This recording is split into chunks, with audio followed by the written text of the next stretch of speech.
I'm not at this point ready to release that information because there is a lot of investigative work that is still going on, and any release of information could be detrimental to the case. So I just want to let you know that ahead of time. And then also during this press conference, I will be releasing the name of two of our victims, two of the three victims that were there at the residence. So I will be releasing their names as well. So, okay. Good afternoon. My name is Joe Garza, Chief of Police for the City of Reedley. And I thank you all for being here this afternoon to get an update on our investigation, homicide investigation that occurred on Saturday, January 6th. So just to kind of give you a quick recap of what occurred is on January 6th, about 9 o'clock in the morning, officers from the Reedley Police Department were dispatched to a residence in the 1100 block of South Church for what was being initially reported as a burglary that had occurred. When our officers arrived on scene, they began a search of the property. They identified several areas of the residence that led them to believe that there was a burglary that had occurred, and so they continued their investigation. During that investigation and search of the residence, they did locate two people that were deceased. These two people were located in the backyard of the residence.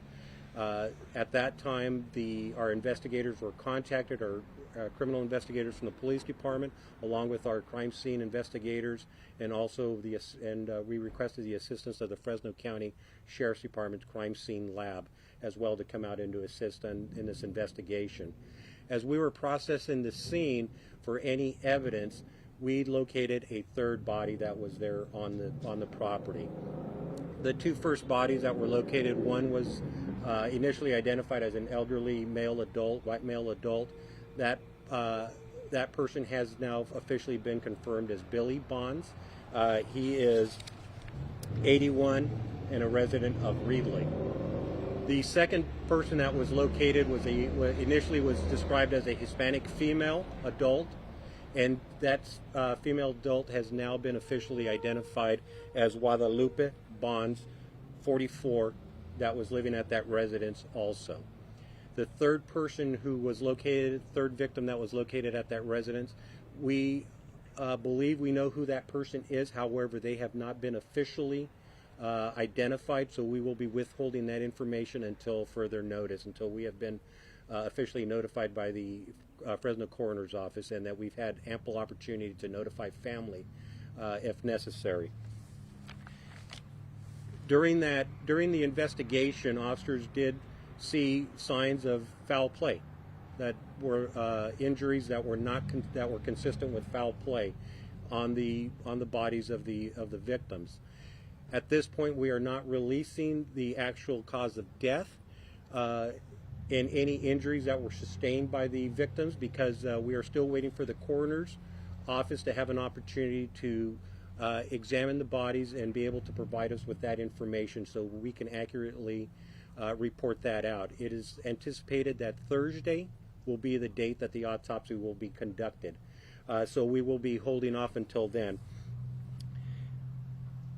I want to assure our community that the Reedley Police Department is pursuing this investigation very vigorously. It's very time consuming. It's we have to be very meticulous in what we do, and we are following up all leads that are coming to us, that are being provided to us by the community members, by family members, and anyone who may have information regarding to this.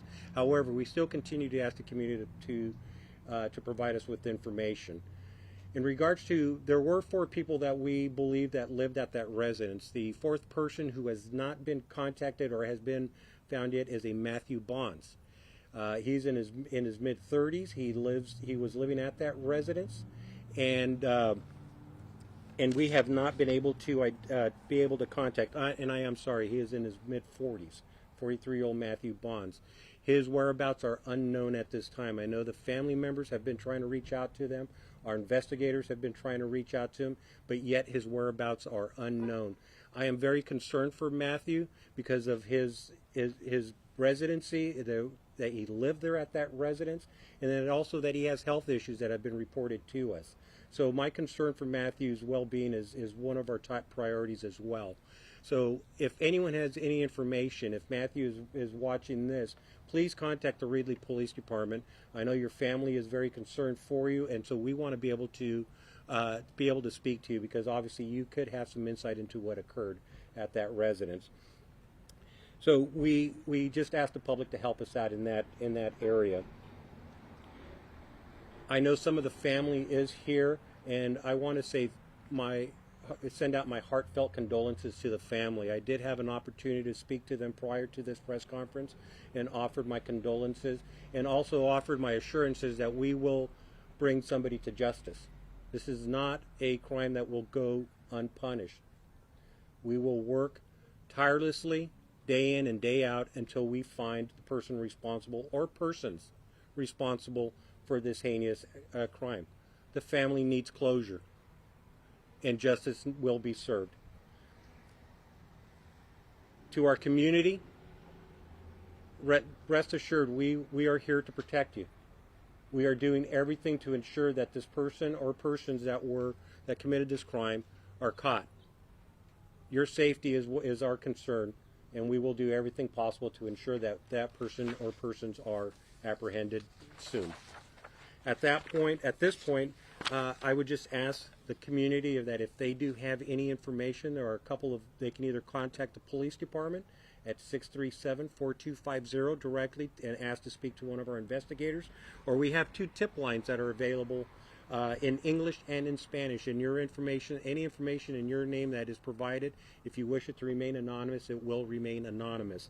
That number for the English tip line is 356-8690, and for the Spanish tip line, 246-4183.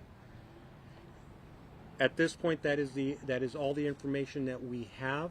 The search continues. The leads we will continue to follow up on. And we just, again, continue to ask the community for their assistance and their patience.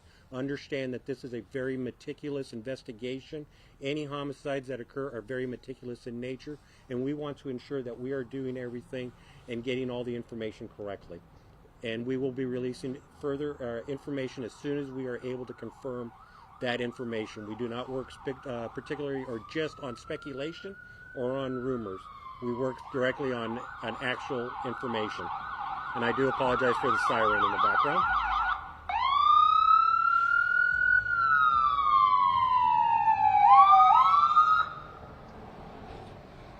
Are there any questions that I may answer? Yeah, at this point, do we have any sort of suspect that you're looking into, any person of interest? Is the missing Matthew Bonds a person of interest? At this point, we do not have any suspects identified, nor have we identified any persons of interest at this time. Matthew Bonds is still considered just a missing because of his residency and the acts that occurred there. I am in fear for his safety, but he is just listed at this point as just a missing. Any specific weapons that were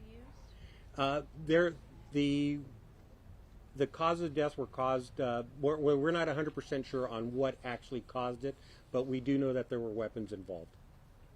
Specific Firearms, specifically. Some of the neighbors have told us that they might have had some security cameras. Have you been able to look through any of those? Did you see anything suspicious through those cameras around the neighborhood? We are in the process of looking at all technology, anything that's available, anything that's on phones, anything that's on cameras. We're looking at the moment obtaining the appropriate permissions and authority to be able to look at all that information.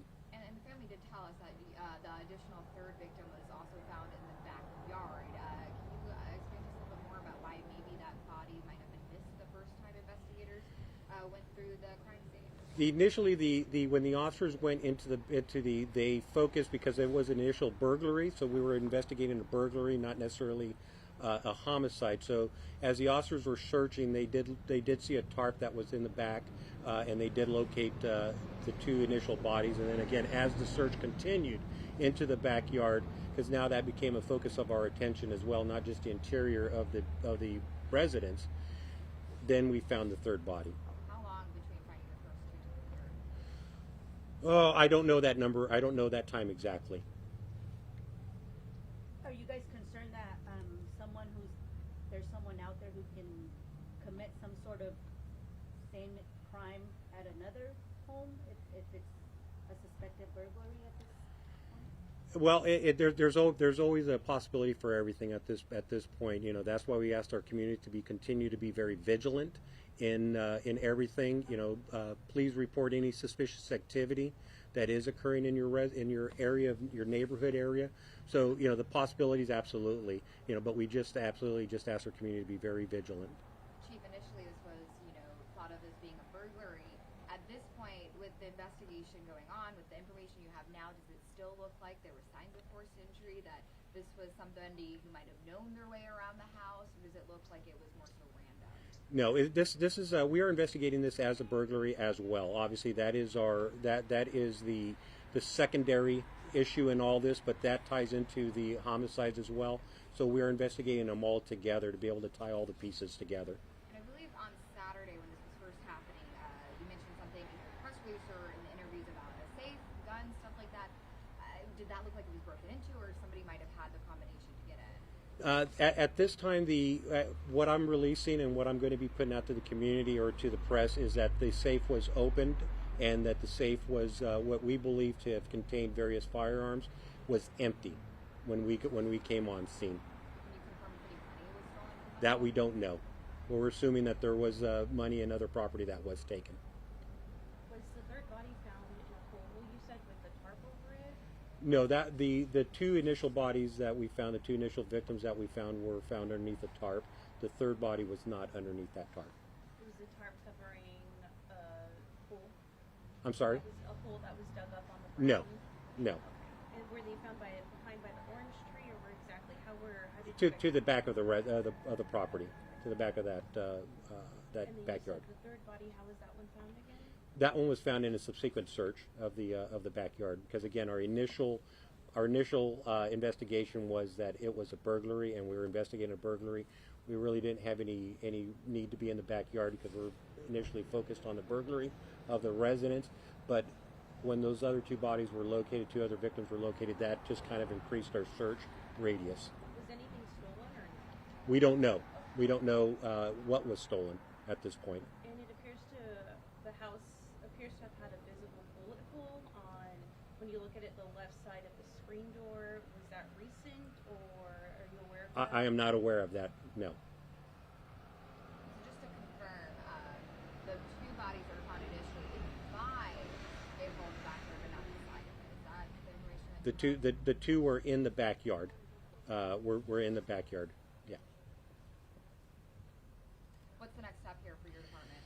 It's continuing our investigation. I think that's the part that we're wanting to do is continue to follow up on leads that we have been provided, some through our anonymous tip line, some that have come directly to our investigators through interviews. So we're just continuing to follow up on leads at this point.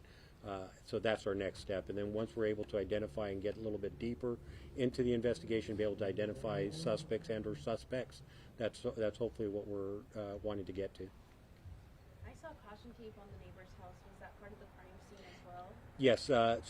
Whenever we respond out to a crime and it turns into a homicide, we try to make our crime scene bigger than it needs to be, just so that we can narrow it down in case that there is any other evidence that's located nearby.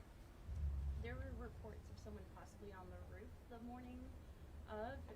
Are you aware of that, or who that person might have been? We are aware of that. That information did come to us initially when we were going there on the burglary report, and so that is somebody that we're looking for, whether they're related or just happen to be in the area. We're not really sure what their purpose was there, so we are trying to determine that person as well. Okay. Was there any visible bleach or cleaning up that had been done once you guys got there and found the crime scene? Nothing that has been reported to me. I never went inside the residence, so I could not confirm that personally.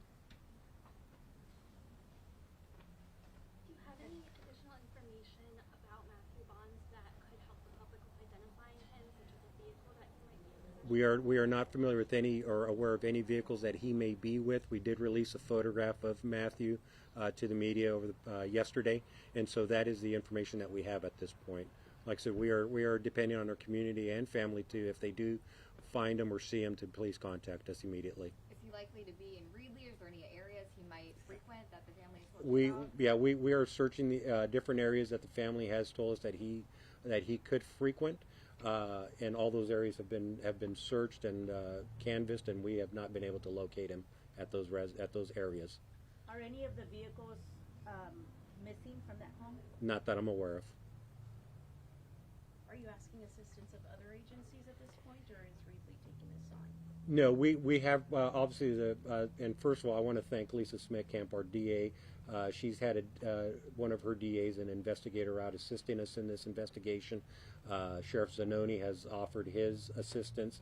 Other agencies in the area have offered their assistance, and we are going to be working on this investigation with the resources that we have currently here at the police department. If it reaches to a scope that we cannot handle or just broadens too far for our capabilities, then of course we will reach out to some of the other agencies to provide assistance, but they have also reached out and offered their assistance if needed. How has this impacted your department right now? How are your officers holding up?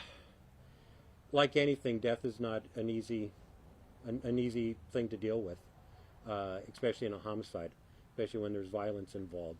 It's not easy for anybody. It's hard for the families to have to deal with this, and it's just as hard for the officers that have to deal with it as well. Our officers are being very, very diligent in what they do, and they have a focus. That's what keeps them motivated, is to find who is responsible for this. So that is keeping us focused. So it does have an impact on the entire community, not just the family, not just the police department, the entire community. Does this mark the first homicide for the year 2023? Unfortunately, yes. This is the first one for the year.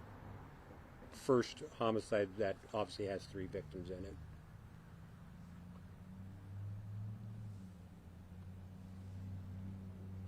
Any other questions? And folks, and again, thank you very much.